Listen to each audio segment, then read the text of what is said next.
할렐루야. 나 주님만 따라가리. 할렐루야. 감사합니다. 너희를 향한 나의 생각을 내가 아나니 하나님께서 우리에게 말씀하십니다. 평강이요 재앙이 아니니라. 할렐루야. 너희에게 미래와 희망을 주는 것이니라. 너희가 내게 나와 기도하면 너희 기도를 들을 것이요 너희가 나를 구하면 나를 찾을 것이요 나를 만나리라.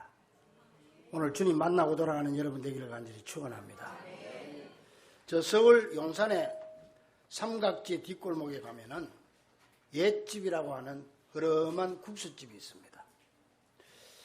이 주인 할머니가 37년을 한결같이 연탄불로 멸치 국물을 진하게 우려내 가지고 거기 국수를 말아줍니다. 얼마 전까지만 해도 국수 한 그릇에 무조건 2,000원. 그리고 면은 무한 리필, 먹고 싶은 대로 먹도록. 근데 어저께 제가 설교 준비하면서 인터넷 들어가 보니까 4,000원으로 올랐더라고. 근데 언젠가 이 가게에서 있었던 일입니다. 사기를 당해가지고 전 재산을 잃어버리고 아내까지 집을 나가버린 사람이 돈이 없어서 이리저리 방황하다가 용산역 앞을 배회하는 중에 하도 배가 고파서 거기 주변 식당들에 가서 한 끼만 달라고 구걸을 했습니다. 그런데 가는 집집마다 거절당하고 쫓겨나오게 됩니다. 그러자 이 사람 마음속에 강한 도끼가 올라왔습니다.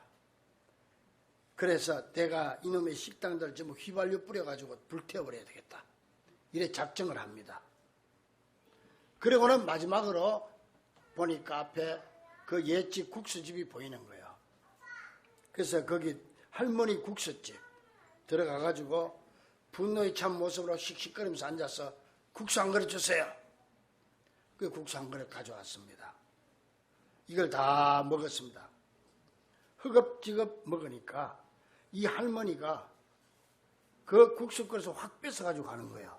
가더니 또 한 그릇 말아주는 겁니다. 그래서 2그릇을 순식간에 다 먹었습니다. 그런데 돈이 없습니다. 그는 눈치를 보다가 계산도 안 하고 밖으로 나와서 냅다 도망칩니다. 이때 식당 안에 있던 할머니가 바깥에 식당 문까지 따라 나와서 큰 소리를 지릅니다. 야! 뛰지 말고 그냥 걸어가. 그러다가 다쳐.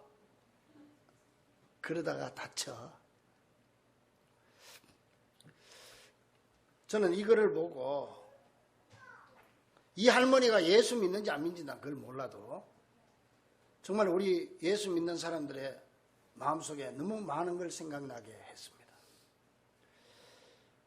오늘은 성령 강림절 후 6번째 주일입니다. 우리는 지금까지 성령님에 대해서 쭉 기억을 했습니다. 성령 세례와 거듭남, 그리고 자람과 성령 충만, 그리고 성령의 9가지 열매와 성령의 은사, 그리고 지난주일은 성령의 권능에 대해서 기억하면서 성령의 권능은 바란스와 하모니가 맞아야 된다. 가정과 직장과 교회, 이 3가지가 균형과 조화를 잘 이루는 신앙이 성령의 권능받은 자다. 할렐루야. 어디든지 치우치면 안 된다. 그 바란스와 하모니, 이게 성령의 권능인데 이 권능으로 세상에 나가서 그리스도의 증인이 되어야 되는데 이 증인이란 말은 바로 산 순교자가 되는 것이다. 그랬습니다. 지금 우리는 성령 시대를 살아가고 있습니다. 성경을 보면 3시대로 구분할 수 있어요. 구약 시대, 신약 시대, 그 다음에 교회 시대, 성령 시대 이렇게 나눌 수 있어요. 그런데 구약 시대는 성부 시대입니다. 성부 시대는 하나님이 우리를 위한 시대입니다. God for us. 하나님이 우리를 위하는 시대. 그 다음에 성자 시대, 예수님 시대는 하나님이 우리와 함께 예수님 이 땅에 오셔서 함께 하시는 시대. God with us. 우리와 함께 하는 시대. 지금 교회 시대, 성령의 시대는 하나님이 우리 안에 거하시는 시대. God in us. 그래서 성경을 구분할 수가 있는데, 지금 우리는 이 하나님이 우리 속에 계시는 시대, 바로 성령 시대에 살고 있습니다. 오늘 본문을 보니까 성령 받은 초대교회 성도들에게 가장 먼저 나타난 현상이 뭐냐? 이 사람들이 마가 다락방에서 기도해서 성령 받는데, 그리고 나서 가장 먼저 나타난 현상이 그 자리에서 예루살렘 교회가 탄생이 되는 겁니다. 그래서 이때부터 교회 시대가 개막되게 됩니다. 그래서 초대교회 성도들은 성령 받은 많은 뜨거운 열정을 가지고 이 교회를 중심으로 그리스도의 증인되는 삶을 살게 되면서 특별히 이 사람들에게 두 가지 변화가 나타납니다. 먼저는 하나님을 향한 변화가 나타나고, 그 다음에 세상을 향한 변화, 이 두 가지 변화가 성령 받은 성도들에게 나타나게 되는 겁니다. 따라서 오늘은 이 성령 강림, 그 후에 나타나는 이 두 가지 변화에 대해서 함께 기억하면서 은혜를 나누겠습니다. 먼저 성령 받은 성도들에게 나타난 하나님을 향한 변화, 이건 뭐냐? 46절 보니까 날마다 마음을 같이하여 성전에 모이기를 힘쓰고, 누가 시킨 것도 아니에요. 요즘처럼 신방을 하거나 전화를 한 것도 아니에요. 그런데 자발적으로 날마다 성전에 모이게 됐다. 따라서 성령 받은 성도들에게 일어나는 가장 큰 영적 변화는 가장 먼저 성전에 모이기를 힘쓰게 된다는 사실입니다. 그래서 예배가 기다려집니다. 왠지 자꾸만 교회 가고 싶어집니다. 찬송하고 기도할 마음이 생기고 그 시간이 즐거워집니다. 여전도의 남성교회 모임이 기다려지고 봉사에 힘이 들지 않고 봉사가 마냥 기쁩니다. 길 가다가도 교인들 만나면 너무 반갑습니다. 목사 만나면 더더욱 반갑습니다. 할렐루야. 그래서 히브리 10장 25절에 보니까 모이기를 폐하는 어떤 사람들의 습관처럼 하지 말고 오직 권하여 그날이 가까움을 볼수록 더욱 그리하자. 이 말은 더욱 자주 모이자 그 말이에요. 그러므로 성령 받은 사람들은 저절로 모이기를 힘쓰게 되고 또 모이는 게 즐겁습니다. 그러므로 잘 모이는 성도가 됩시다. 그냥 모이자고 하면 그냥 모이는 교회가 좋은 교회입니다. 왜 모이냐? 무엇 때문에 모이냐? 그거 좋지 않습니다. 모이자면 모이는 겁니다. 이게 바로 성령 받은 성도의 하나님을 향한 첫 번째 변화인 줄 믿으시기 바랍니다. 그 다음 성령 받은 성도의 하나님을 향한 변화는 두 번째, 저절로 하나님을 찬미하게 됩니다. 47절에 보니까 하나님을 찬미하며 또 온 백성에게 칭송을 받으니, 그러니까 성령 받은 성도는 하나님을 진심으로 찬송하게 되고 또 진실하게 살다 보니까 안 믿는 사람들에게 칭찬받는 삶을 살게 된다는 거예요. 그래서 에베소 5장 18절에 보니까 술 취하지 마라. 이는 방탕한 것이니 오직 성령의 충만을 받으라. 나 이 말씀 볼 때마다 아니 성령 충만을 또 하필이면 술 취하는 데다가 비유를 하냐. 근데 여기는 깊은 의미가 있어요. 여러분 술 취하면 어떻게 돼요? 술 취하면 어떻게 됩니까? 뭐 또 전혀 경험이 없는 사람들처럼 또 그러지 말고 옛날에 술 취하면 술에 이끌려 살아가게 됩니다. 그래야 횡설수설하게 되고 노래도 부르게 되고 마찬가지로 성령 충만한 사람은 성령에 취하게 되면 성령에 이끌려 살게 된다는 뜻이에요. 그 어떻게 이끌리느냐? 그 다음 절 19절 말씀 보니까 시와 찬송과 신령한 노래들로 서로 화답하며 너희의 마음으로 주께 노래하며 찬송하며. 무슨 말입니까?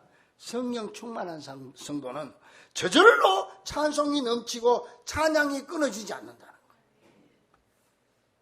이 말은 모든 삶이 하나님께 초점을 맞춘 삶으로 변화된다는 말입니다. 그래서 하나님을 찬송하고 하나님께 영광 돌리는, 나보다 하나님을 앞세우는 이런 삶으로 변화되어서 교회 안에서 드리던 예배가 그때부터 내 삶 속에 들어오게 돼. 교회 안에서만 드리던 예배가 이제는 일터에서도 예배가 되고 가정에서도 예배가 되고 내 삶 속으로 예배가 들어오게 된다는 그런 의미를 가지고 있습니다.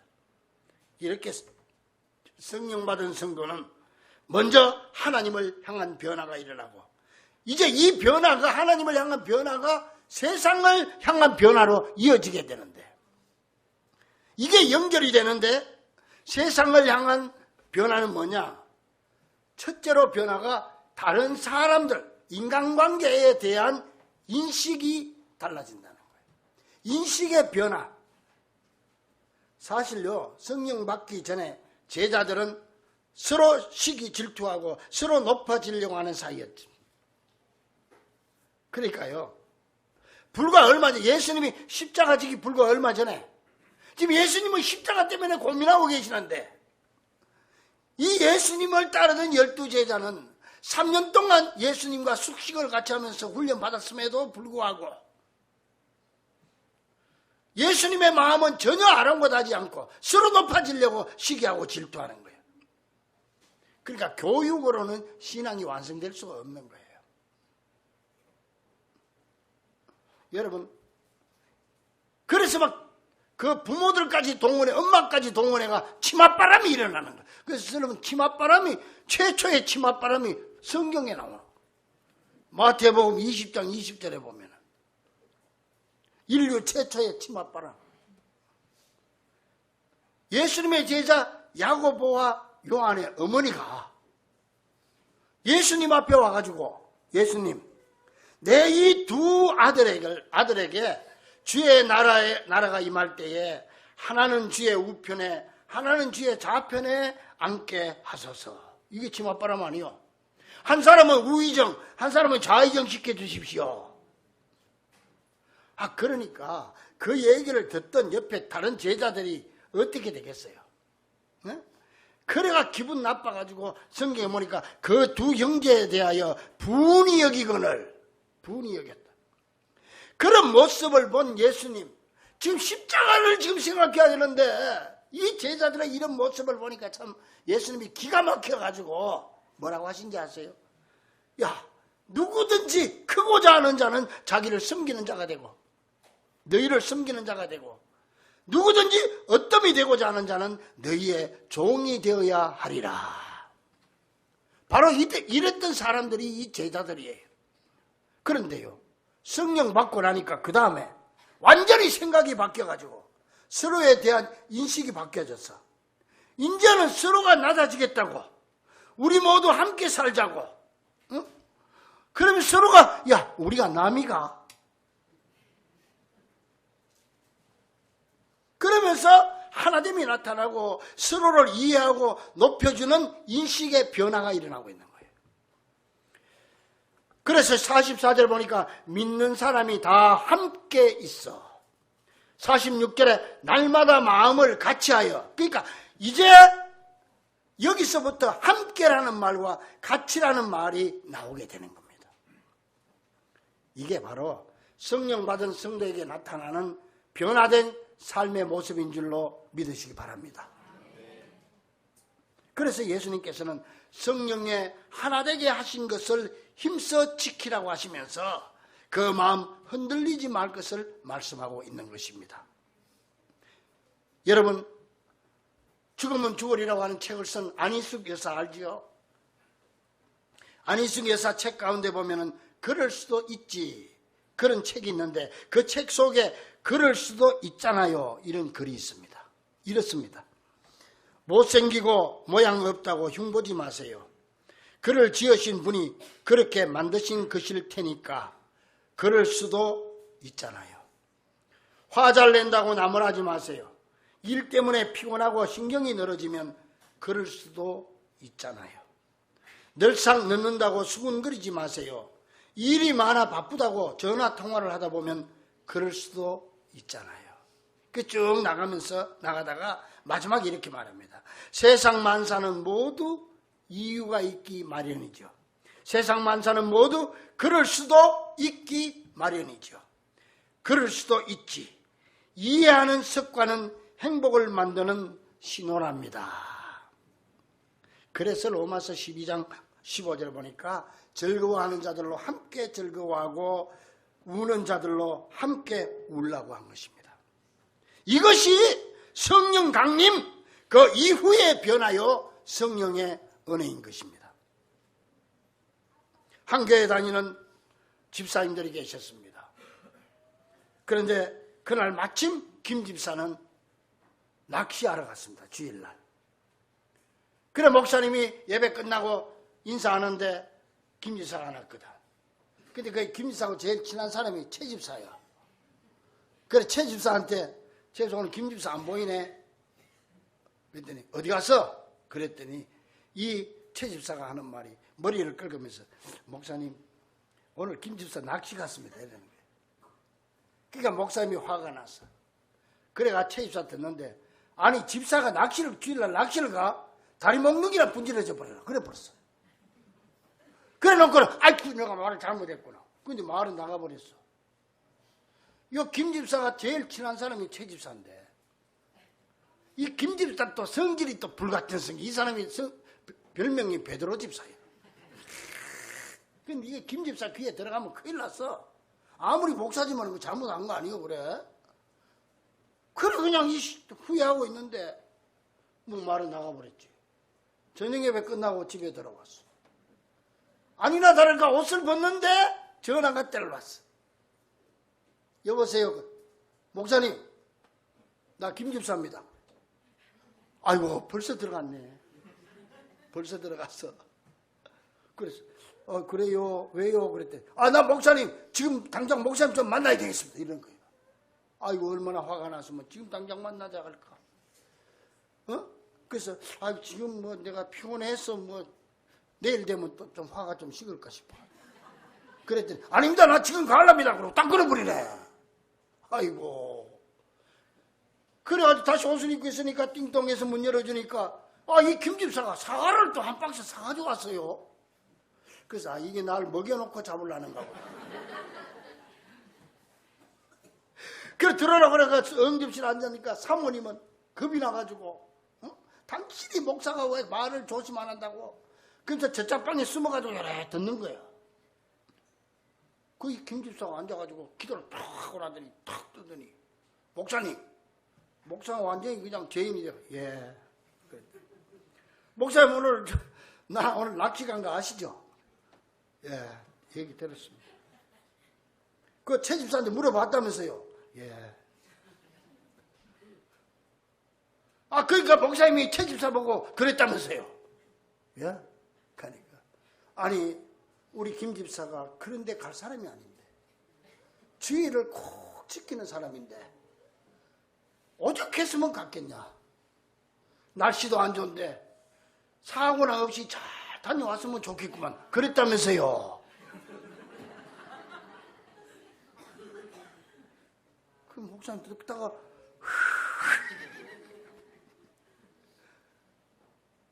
목사님 대답 따르고 가고 있으니까 목사님 그랬어요. 제가요 사실은요 그 낚시회 그 회장을 바뀌어놔가지고 안 가려고 했는데 회원들이 회장이니까 가야 된다고 그래가지고 내가 할 수 없이 내가 따라갔다 왔습니다. 그래서 내가 오늘 사표 다 내버렸습니다. 내버리고 이제 앞으로 그 낚시회도 탈퇴하고 이제 주일날 자꾸 모이니까 이제 안 가기로 결심했습니다. 이러는 거예요.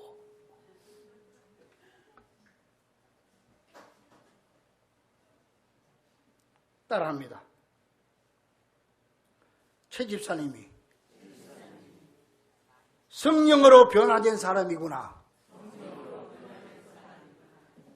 할렐루야. 그래서 나는 이 사람을 최 씨를 넣은 거예요. 이름.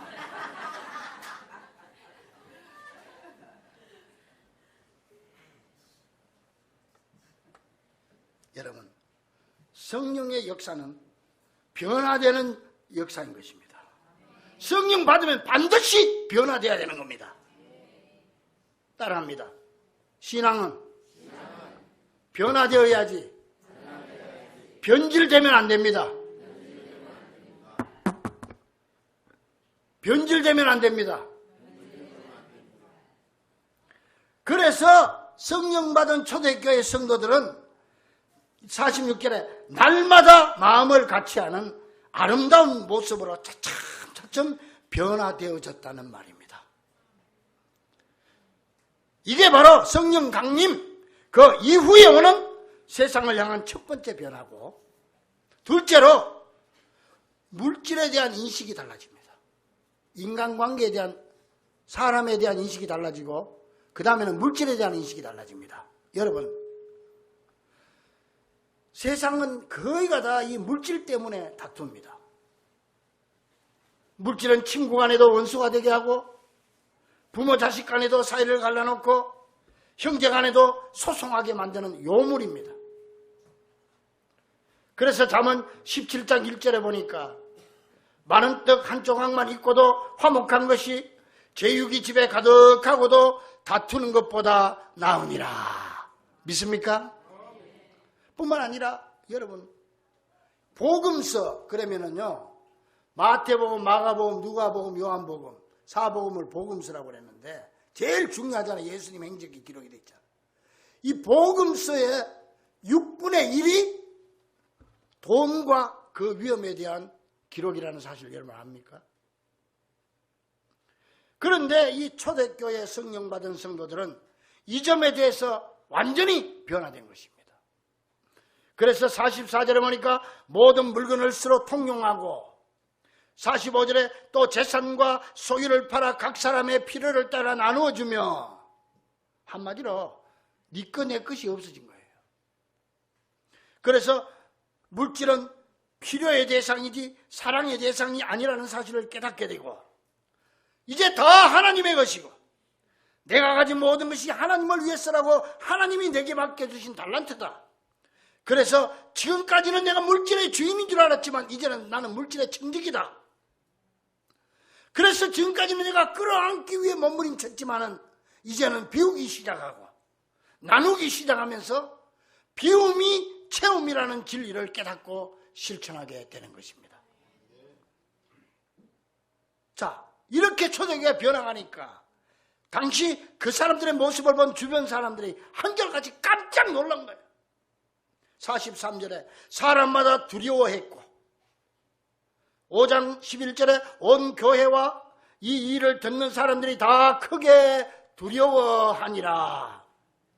어떻게 이런 일이 있을 수가 있냐 이거예요. 어떻게 저 사람이 저렇게 변할 수가 있느냐 이거예요. 그러니까 다 너무 놀라가지고 두려워했다고 했어요. 두려워했다. 왜 그렇게 됐을까요? 우리는 그 해답을 알고 있습니다. 하나도 이상할 게 없습니다. 이것은 당연한 성령의 역사이기 때문입니다. 사랑하는 우리 중부 가족들이여, 오늘 우리도 같은 성령을 받았으니 우리의 삶 속에도 하나님을 향한 변화와 세상을 향한 변화가 끊임없이 일어나서 우리 교회가 초대교회처럼 구원받는 사람을 날마다 더하게 하는 교회가 되고, 변화되는 자에게 주시는 놀라운 축복과 더욱 충만한 성령을 부어주시는 역사와 능력을 체험함으로 날마다 승리하는 삶을 살게 되기를 우리에게 성령을 주신 우리 주 예수 그리스도 이름으로 간절히 축원합니다. 기도하겠습니다.